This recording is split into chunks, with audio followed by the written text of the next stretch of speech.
तस्मै श्री गुरुवे नमः। परम गुरुवे नमः।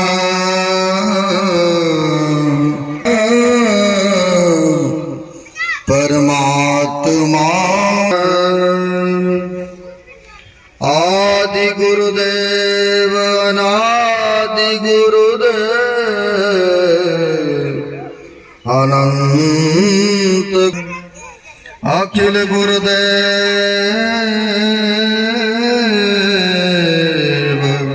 आज चरणारविंदो नमो नमस्ते। मेरा मुझ में कुछ नहीं और तेरा तुझको सौंपता। क्या लागत प्रभु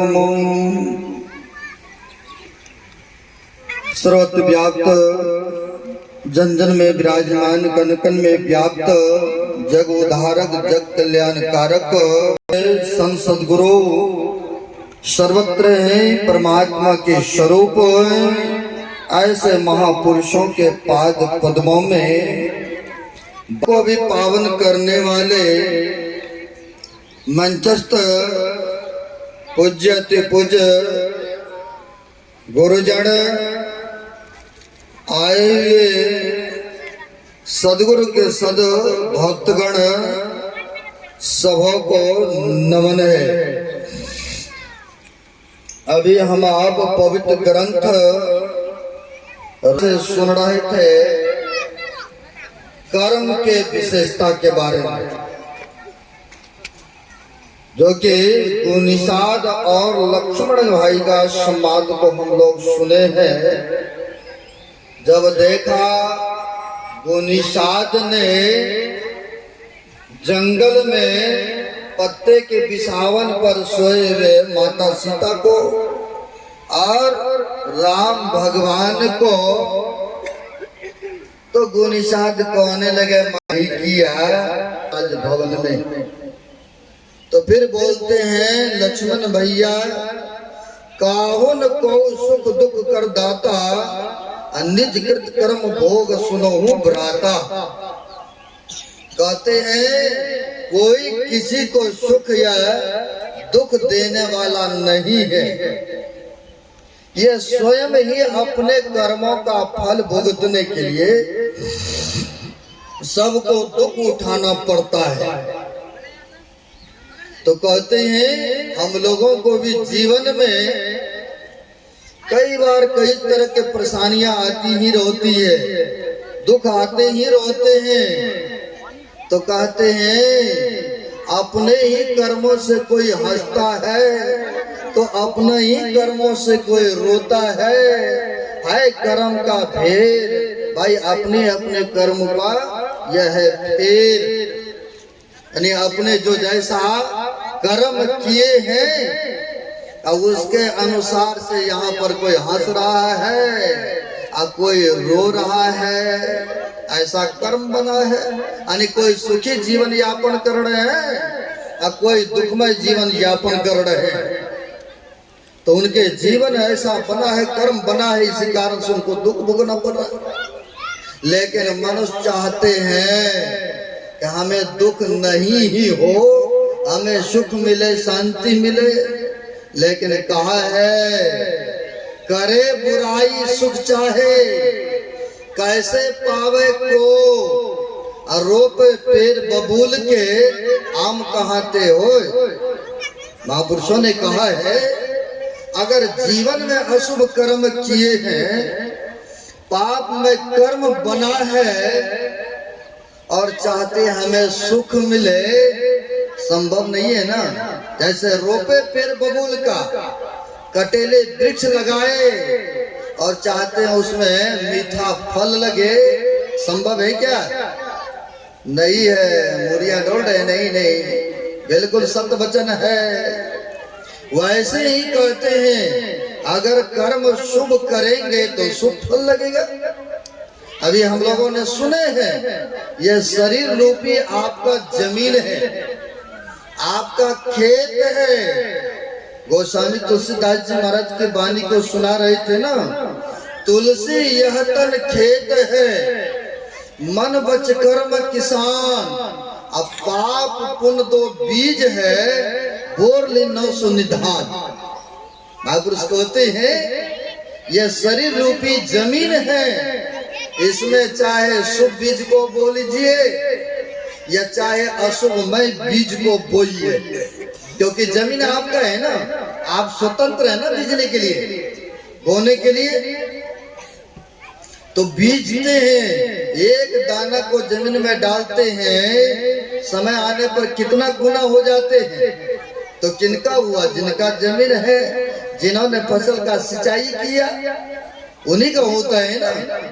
तो उसी तरह से कहते यह शरीर रूपी जमीन है, इसमें चाहे पुण्य का बीज बो लीजिए या चाहे पाप में बीज को बोइए।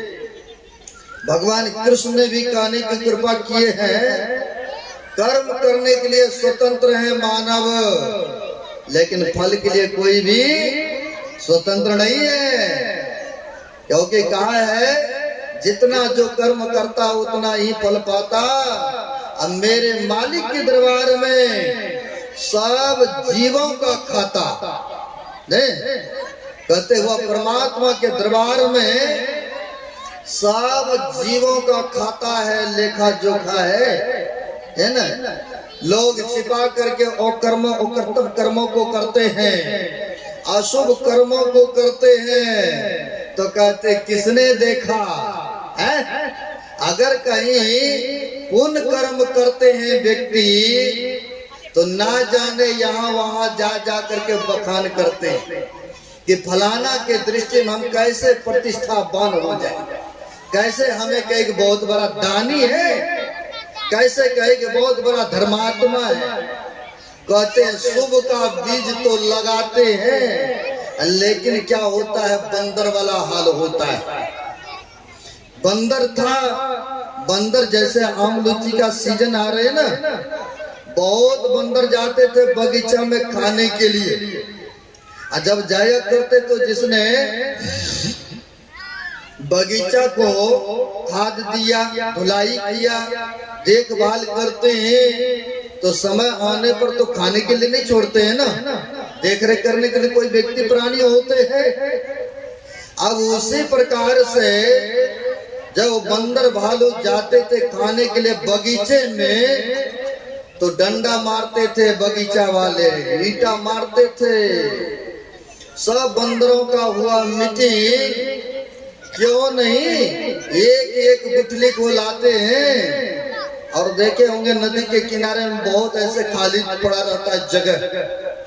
सोचा सबों ने एक एक गुठली लाएंगे और इस खाली स्थान में लगा देते हैं, और अपने बगीचे होंगे और अपने खाएंगे, काय के लिए जाएंगे उसकी डला खाने, डंडा खाने, मार खाने। मीटिंग पास हो गई, सब गए, भालू बंदर एक गुठली लाया, जमीन के अंदर में डाल दिया। घंटा भी नहीं बीता, निकाल के देखते हैं भाई गाछ अंकुर आया भी कि नहीं आया। आएगा नहीं आएगा ना, जो भी आने वाला होगा वो भी सूख जाएंगे नहीं।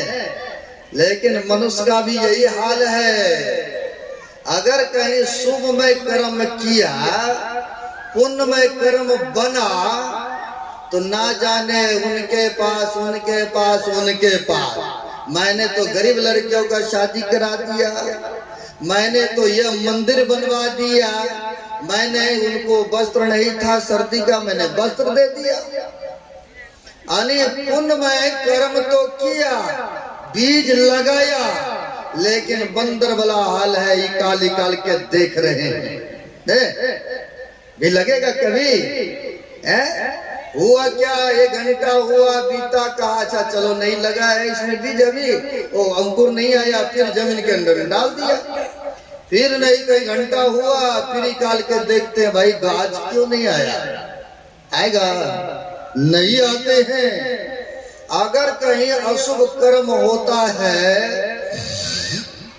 पाप में कर्म बनता है, तो व्यक्ति क्या करते हैं, एक गलतियों को छिपाने के लिए ना जाने 100 झूठ का सहारा लेकर के कहीं उसके दृष्टि में कहीं गिर ना जाए, हिंता दृष्टि से ना देखने लग जाए, तो व्यक्ति यानी बीज तो लगाया, मिट्टी डाल दिया, अब मिट्टी डाला तो उसमें अंकुर पौधा भी निकलेंगे ना, अब फल भी लगेंगे। गाछ जब हुआ तो जिनका हुआ, जिनका जगह जमीन है उन्हीं का ना होगा, अब फिर भोगते रहेंगे। फिर कहते हैं 100 परत दुख पावई, सिर धुन धुन धुन पछताए, काल ही कर्म ही ईश्वर ही मिथ्या दोष लगा, फिर दुख उठाना पड़ेगा, फिर पटकते रहेंगे माता। तो वही कहते हैं यह शरीर रूपी जमीन है, इसमें चाहे जिस प्रकार का बीज आप बोए, है ना, आप स्वतंत्र हैं, लेकिन फल के लिए कोई व्यक्ति स्वतंत्र नहीं है, सबको देने वाला बैठा है ना। लोग छिपा करके ऐसा वो कर्तव्य कर्मों को करते हैं, लेकिन राम कृष्ण परमदेव जी महाराज कहते हैं पाप और पाड़ा को कोई भी हजम नहीं कर सकता है। अगर कोई व्यक्ति प्राणी पारा कोई छिपा करके खा ले, समय आने पर उनका शरीर फोड़ करके निकल आएंगे। ऐसा सत्संग योग भाग 2 में है, पढ़िएगा, है ना। कहा उसी प्रकार से पाप छिपा करके करने के उपरांत भी आज नहीं मिला है फल तो कल मिलेगा, क्योंकि देने वाला बैठा है ना। इसलिए महापुरुषों ने कहा है पाप छिपाए छिपाए नहीं, जो लहसुन को बो अगारे तो गड़ी रहे, आप प्रकट होए। कहते हैं लहसुन को आप पानी के पास में फेंक दीजिए और समय आने पर उसमें अंकुर जरूर निकल आते हैं। या कच्चा कोई प्याज लहसुन खा लेवे, बरस कर लेवे, कुल्ला करके आ जाए, और जो व्यक्ति नहीं खाते हैं कहीं उनके पास आएंगे, वार्तालाप के क्रम में बता देंगे कि आप कच्चा लहसुन प्याज खा के आए हैं, आपका दुर्गंध आ रहा है मुंह से। हाँ महाराज खा लिए हैं, कुछ खा रहे थे साथ में खा लिया। उसी प्रकार से कहते हैं पाप छिपाए छिपे नहीं, जो लहसुन को बोल अगारे तो गरी रहे, आप प्रकट हो, समय आने पर उसका फल मिलता है, भुगतना पड़ता है व्यक्ति को, है ना।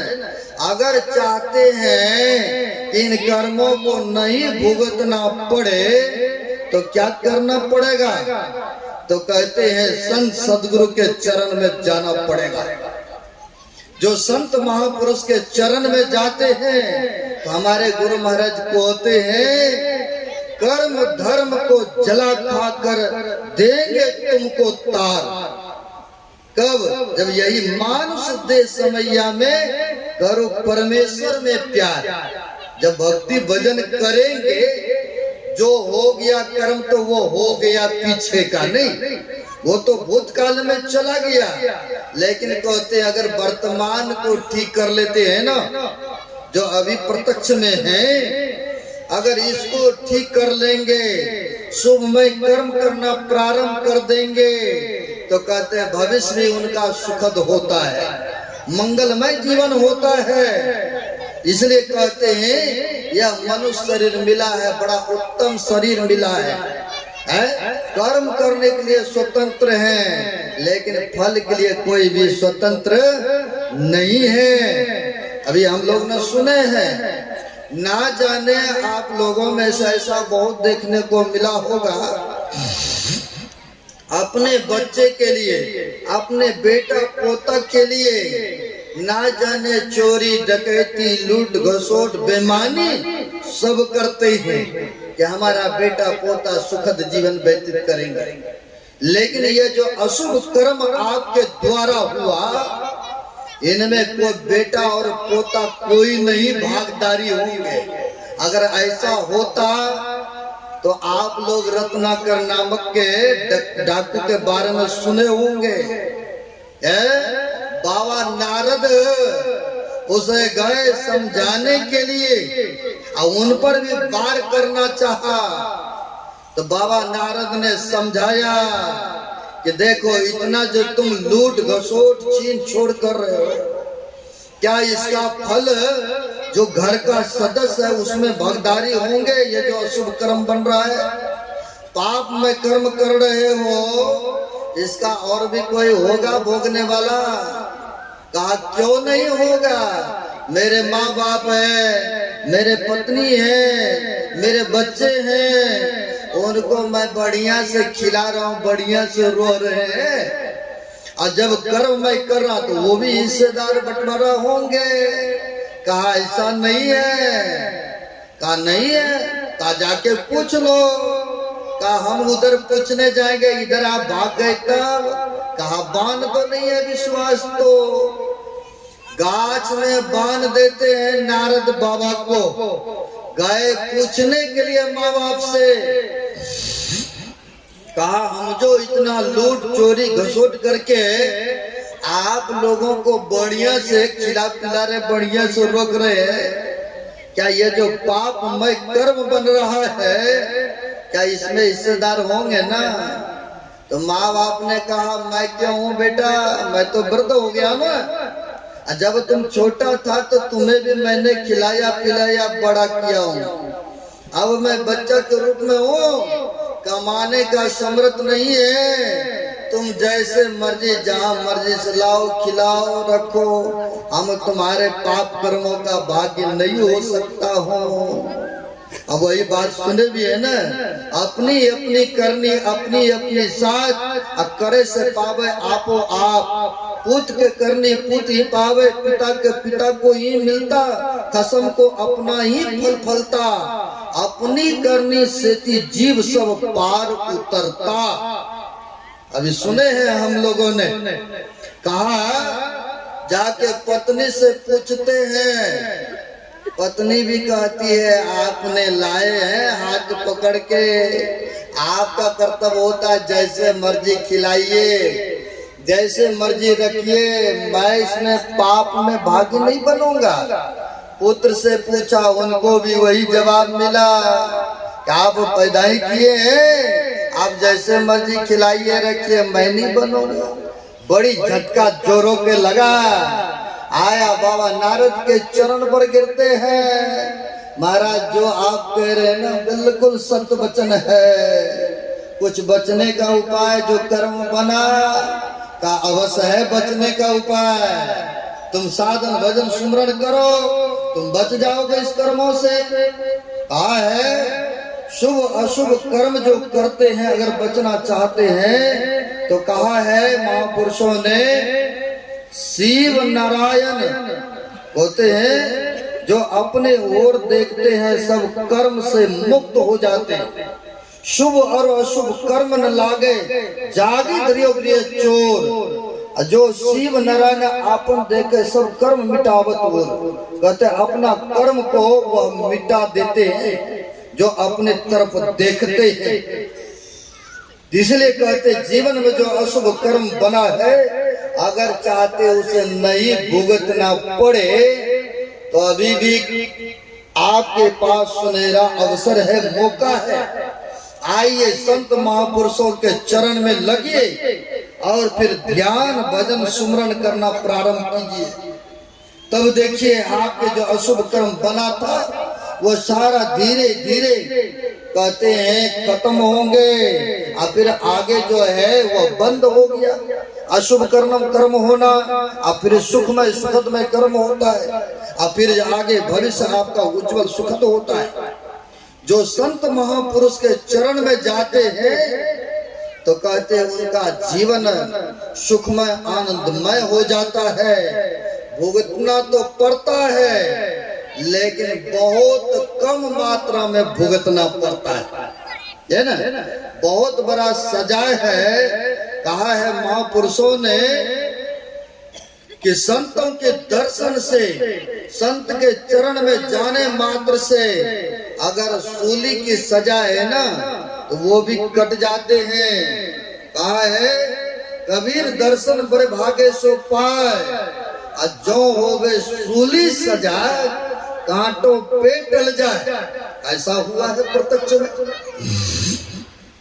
आप जानते होंगे या आप पढ़े होंगे, जिस समय गुरु महाराज थे सो शरीर में एक सत्संगी बेचारा गांव के वाद विवाद में पड़ गए।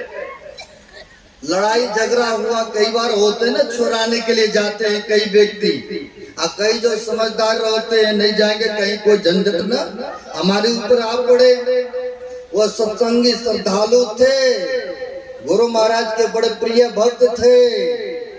संजोग ऐसा आपस में लड़ाई गांव में हुआ, चले गए तो वहां पर ऐसा लड़ाई हुआ था कि वहां पर मर्डर भी हो गए।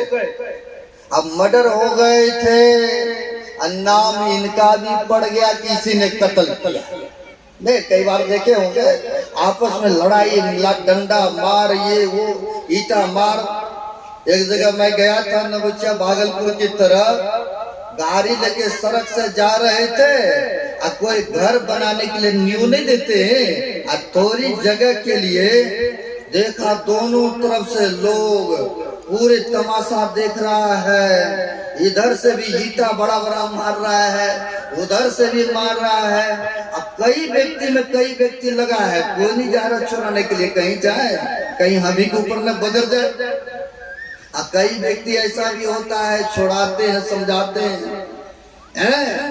अब यह व्यक्ति गए देखने के लिए, अब फंस गए झंझट में, फंस गए। किसी ने कत्ल किया है, थाने पुलिस में इन्हीं का नाम, केस मुकदमा हो गए इनके नाम पर। अब ऐसा हुआ, गरीब बेचारा, वो कहाँ अमीर था, वर्चस्व था उनका, पैसे था, बोल वाले थे। अब यह गरीब बेचारा सत्संगी साफ सुथरे थे, अब करे भी तो क्या करे, फेरा में पड़ गए हैं। मन में हुआ चलो गुरु महाराज हमारे जानते हैं ना सब, एक बार चलते हैं गुरु महाराज का दर्शन कराते। कहाँ तो कुप्पा घाट भागलपुर में, बाद में तो सजाए भुगतना ही पड़ेगा ना। एक बार चलते हैं, गुरु महाराज का दर्शन कराते हैं। अब देखिए कहा है नानक देव जी महाराज ने जो वचन, संत शरण जो जन पढ़े सो जन उदरण हाथ। संतों के चरण में जो जाते हैं उनका कल्याण निश्चित करते हैं, क्योंकि वह देखते ही ना कौन जाए कौन न जाए। अब आया व्यक्ति, वह गुरु महाराज के चरण कुप्पा घाट में आते हैं। आया, गुरु महाराज बैठे हुए थे चेयर पर, कुर्सी पर। आया तो प्रणाम पाती करते हैं, अब करने के बाद बैठ गए नीचे। गुरु महाराज की मौज, अब मौज में आकर के देखा उनको एक दृष्टि से। देखने के बाद अपने सेवकों से कहते हैं गुरु महाराज, है जी, गुरु महाराज कहते हैं जी इनका हाथ गोर बांध दो। तो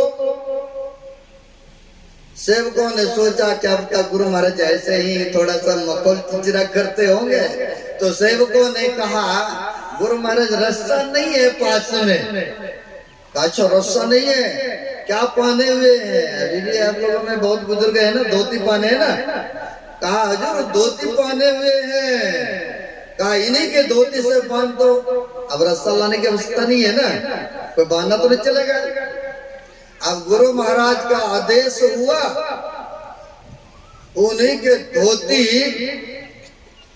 लेकर के हाथ गोर के बांध करके धूप में छोड़ दिया। अब बेचारा सोच रहे हैं मने मन है, कहा तो हमें वो भी सजा भुगतना पड़ेगा, और हम यहाँ आए दर्शन करने, यहाँ भी सजा हमें मिल रहा है ना। बड़े मन में हो रहा, फिर भी उनको हो रहा है जो करे गुरु महाराज, है ना। जो किए होंगे हो सकता है उनकी जैसी इच्छा हो। अब होता क्या है, कई घंटों तक धूप का मौसम, गर्मी लग रही थी, नहीं उनको जल दिया गया, नहीं भोजन मिला, बेचारा बड़ी परेशान है। जब कई घंटा व्यतीत होते हैं तो गुरु महाराज ने अपने सेवकों से कहा, जी उनको खोला कि नहीं? का आदेश मिला था बांधने का, हजूर हम लोगों ने बांध दिया। अगर आपके आदेश होंगे खोलने का तो हम खोल देंगे। कहा जाओ जाओ खोल दो उनको। अब जैसे खोला, मुड़ करके इधर नहीं आया, कहीं जाएंगे कहीं और ना कोई पंगा पड़ जाए, नहीं ना। अब सीधे गेट के तरफ से होकर के निकल गए घर तरफ। अब घर में गए, सारा बात सारा घटना अपने घर के सदस्यों को बताए। कहा कोई बात नहीं, जो किए होंगे गुरुदेव बढ़िया ही किए होंगे। अब होता क्या है, एक दो रोज में उनको सजाए भुगतने के लिए जाना था, क्योंकि पहले नोटिस आ चुकी थी।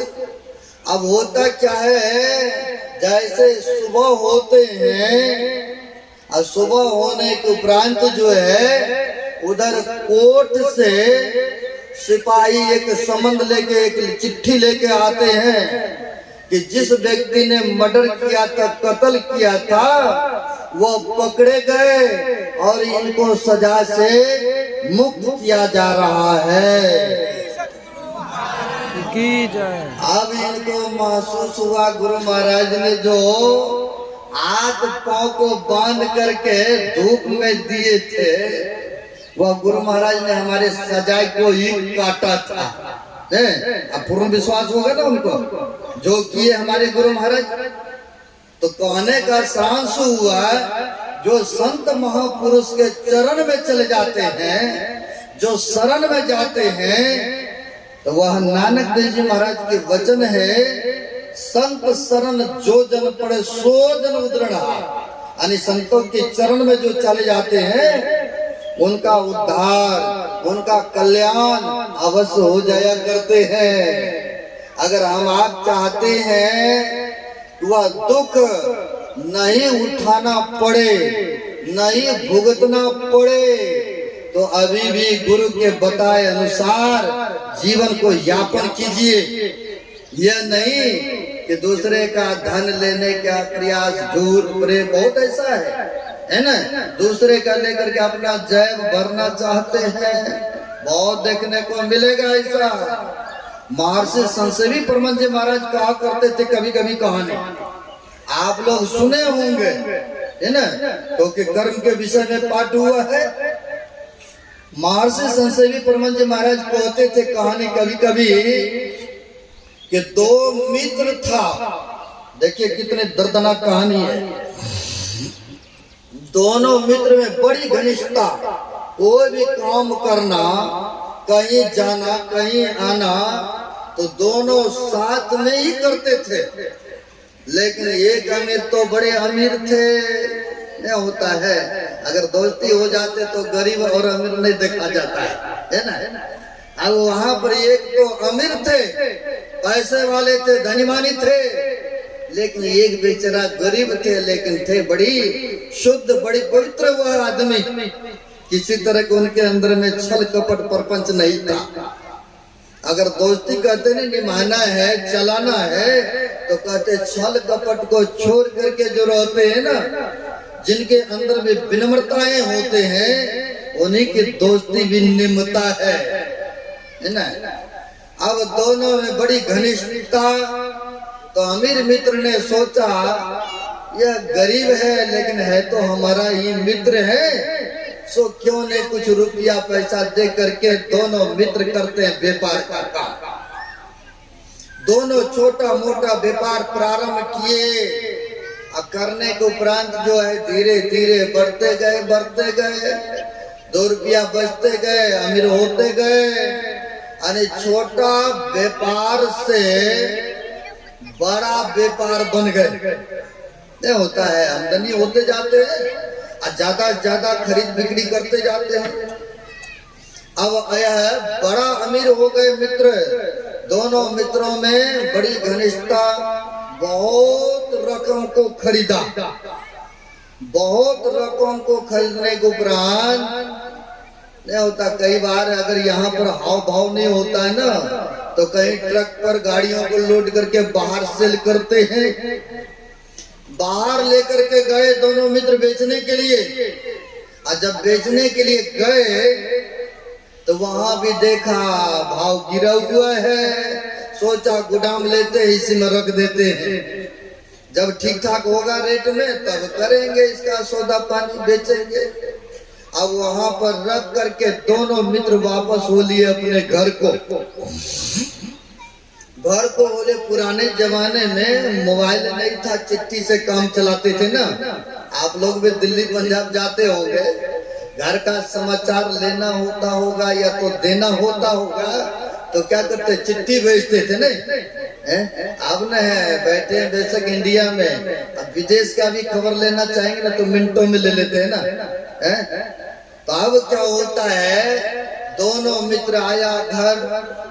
कुछ महीना बाद जो गरीब मित्र थे इनसे कहते हैं, धनी मानी मित्र के मित्र एक बार जाकर देखाओ, अगर ठीक ठाक होगा रेट तो हमें चिट्ठी भेजना और हम जाएंगे दोनों बेच करके वापस हो लेंगे। गरीब मित्र को भेजते हैं शहर में। वह गए तो पता किए तो लगा ठीक ठाक रेट है, चिट्ठी भेजते हैं वहां से। या अमीर मित्र गए वहां, गए तो दोनों ने मिलकर के वह रकम को बेचा। बेचा तो कई गुना इनकम लाभ हुआ और कई गुना फायदा हुआ। तो दोनों मित्र आ रहे थे घर के तरफ, आ रहे थे, रास्ते में अंधेरा हुआ और कहा आज जाना अभी ठीक नहीं, क्योंकि ज्यादा रकम है ना, पास में रुपया है, क्यों नहीं एक धर्मशाला में रह लेते हैं रूम लेकर के, रात बीच व्यतीत तो हो जाएंगे, सुबह चलेंगे यहाँ से। कई बार आप लोगों को भी लेट सेट होता तो कहीं रूम लेकर के रह लेते, या कहीं यात्रा करते हैं तो प्लेटफॉर्म पर रुक लेते हैं ना, कि चलो इसी प्रतीक्षालय में रुक लेते हैं और सुबह फिर जाएंगे जहां जाना होगा। अब वहां पर रूम लिए दोनों मित्र ठहरते हैं। जो धनी मानी मित्र थे वह गरीब मित्र से कहते हैं, मित्र हम जाते हैं होटल में भोजन कराते हैं और तुम्हारे लिए भी लेके आएंगे, यहीं पर आना क्योंकि रुपया है ज्यादा, कहीं कोई आ गया ताला तोड़ के लेके बैग चले जाएंगे तो किसको पकड़ेंगे भाई, यहीं पर आना। कहा कोई बात नहीं आप जाइए। इनके मन में तो किसी तरह की बात नहीं। अब जब गए वहां भोजन करने, भोजन कर रहे थे, मन में बातें उठे उनको, ये तो गरीब था, इनको रुपया दे दे करके इनको मैं ही तो इतना हेल्प किया हूँ और इतना सारा इनकम हुआ है, इतना मुनाफा हुआ है, अब इनमें 50% देना पड़ेगा ना। क्यों नहीं, यहाँ पर तो किसी को पता भी नहीं है, किसी को जानकारियां भी नहीं है कि कितना लाभ हुआ, कितना फायदा हुआ, कितना नहीं हुआ है। अब मन में बीमारी बुद्धि आ गई, सोचा हम भोजन कर लेते हैं, अब भोजन में विष दे देंगे और वो खाएंगे, राम नाम सत्य हो जाएंगे।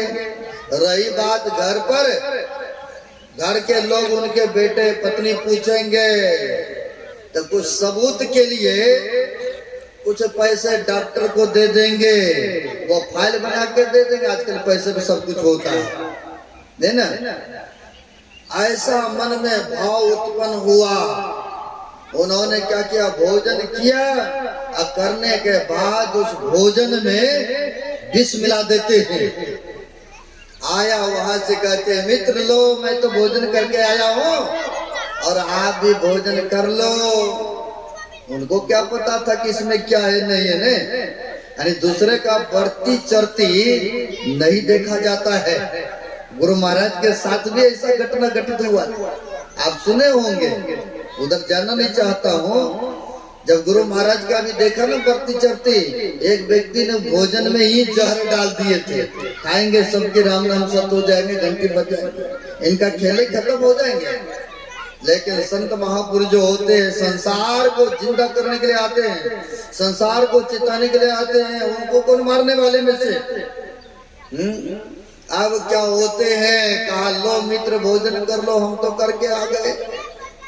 अब उसने भोजन किया, उनको क्या पता इसमें क्या है, नहीं खाया, खाया तो जहर तो था ही, खाया उनकी घंटी बज गई, यानी राम नाम सब तो हो गए क्योंकि विष था ना उस भोजन में। अब घंटी बज गए, अब ठिकाने भी तो लगाना है, कुछ पैसा दिया इधर उधर व्यक्ति को, कहा देखो मेरा मित्र था, इनका शरीर छूट गया भाई कुछ करो। तो क्या करना पड़ेगा, जल में दे दो, गंगा जी में बहा कर दो। जल प्रवाह कर दिए, छुटकारा हुआ। डॉक्टर के पास गए, ऐसे ऐसे बात है, का कोई बात नहीं, बना देंगे फाइल, ये बीमारी था सारा लिख देंगे रिपोर्ट में। अब फाइल तैयार कर लिए डॉक्टर से झूठे रुपया पर, अब करके, क्योंकि सबूत दिखाना है ना घर में। आया वहां से रोना धोना जैसे होते ना एक आदमी को, उसी तरह से रो रहे हैं, कह रहे हैं मेरा बड़ी प्रिय मित्र था, लेकिन वह बीमार एकाएक पड़ा, मैंने बहुत इलाज किया, ये देखिए इतना इतना रुपया खर्चा भी हुआ है, ये बीमारी था। उसने फाइल बनवा लिया था ना पहले, कहा बहुत इलाज किया लेकिन सक्सेस नहीं हुआ, और इनकम भी नहीं हुआ, लाभ भी नहीं हुआ। बहुत रुपया लगाए, हम अपना भी लगा दिए, लेकिन फिर भी ठीक नहीं हुआ। ये थोड़ा बहुत है, लीजिए क्रिया श्राद्ध में खर्च कर लीजिएगा, ऐसा कहा। उन लोगों को भी हुआ, इतना गहरी जिगड़ी दोस्ता हो सकता है, अपना भी रुपया लगा करके इसने इलाज किए होंगे, नहीं बचा, विश्वास किए, है ना।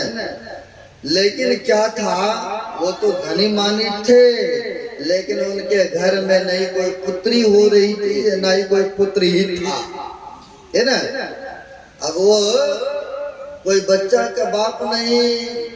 अब होता क्या है, ये सारा झमेला समाप्त हुआ। अब होने के बाद संजोग ऐसा होता है कि वह धनी के घर में नहीं होता, कई बार 15-20 बरस के बाद कहीं जाकर के घर में जन्म लेते हैं बच्चे, बहुत इलाज इधर उधर पटकने, सर पटकने के बाद होते हैं, कई बार इलाज कराने के बाद होते हैं।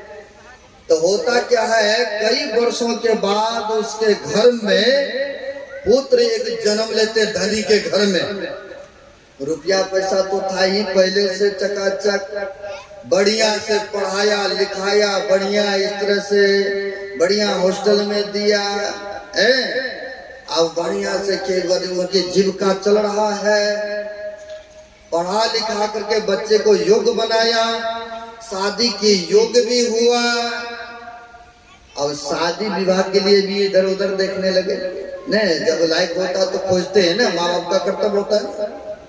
अब खोजने लगा, खोजते हैं, ढूंढ करके उनके विवाह भी कर दिए लड़का का, एक ही पुत्र था, बहुत धूमधाम से किए थे। अब विवाह शादी भी रचा दिए। जब विवाह शादी करके आए, अचानक वो लड़के का तबीयत बिगड़ गई, बहुत सख्त बीमार हो गए। जब बीमार पड़ते हैं तो इलाज के लिए पहले लोकल ही दिखाते हैं ना डॉक्टर को, वहां भी नहीं हुआ सक्सेस, तो कहा बड़े डॉक्टर के पास ले जाइए, वहां भी ले गए, वहां भी जवाब।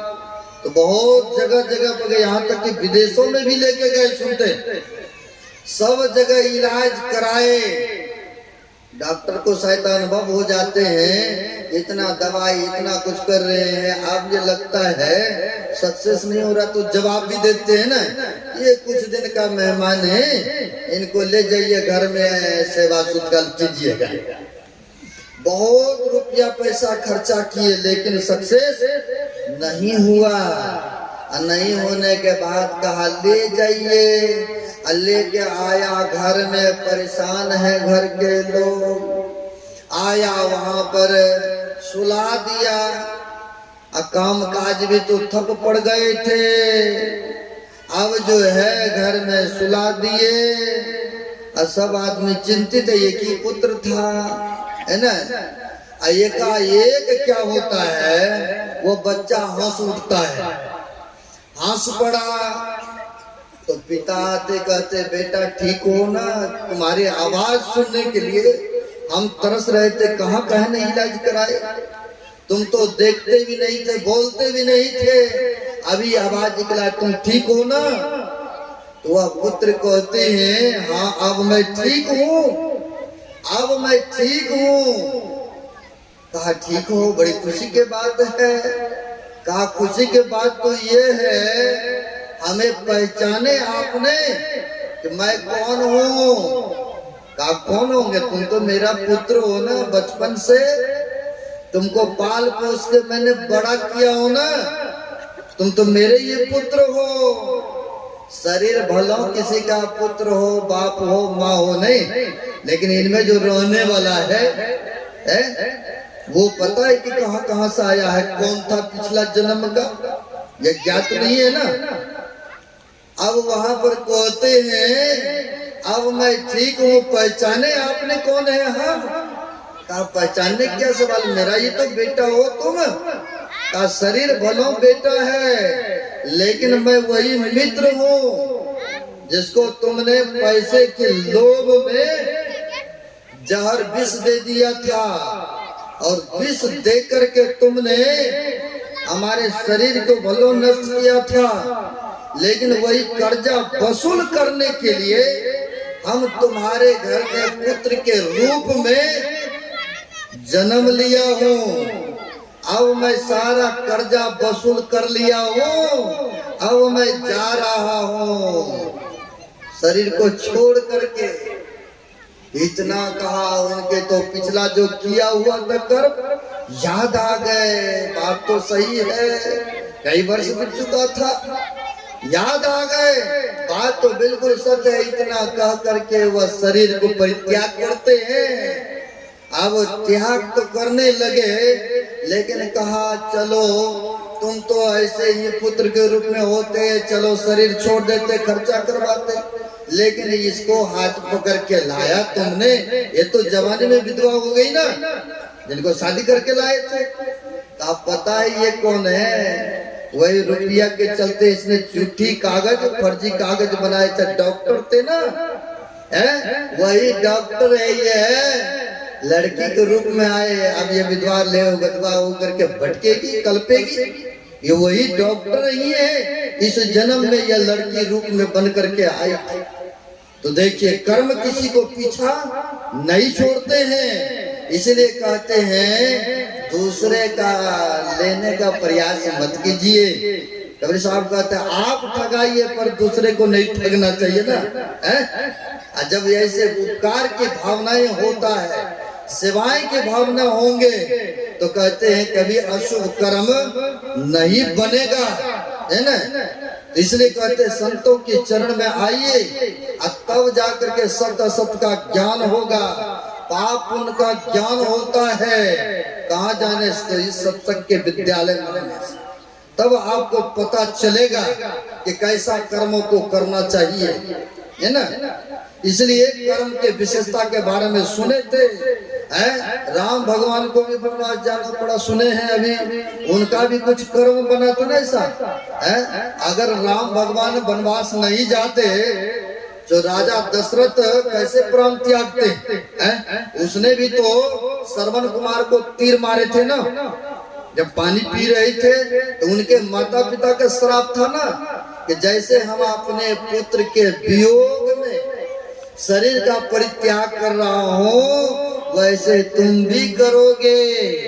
नहीं, उसी का तो फलभूत होना ना। यहाँ पर राम भगवान जंगल में गए, हाय राम कह करके शरीर का परित्याग किए हैं। है? तो कर्म किसी को नहीं छोड़ता है।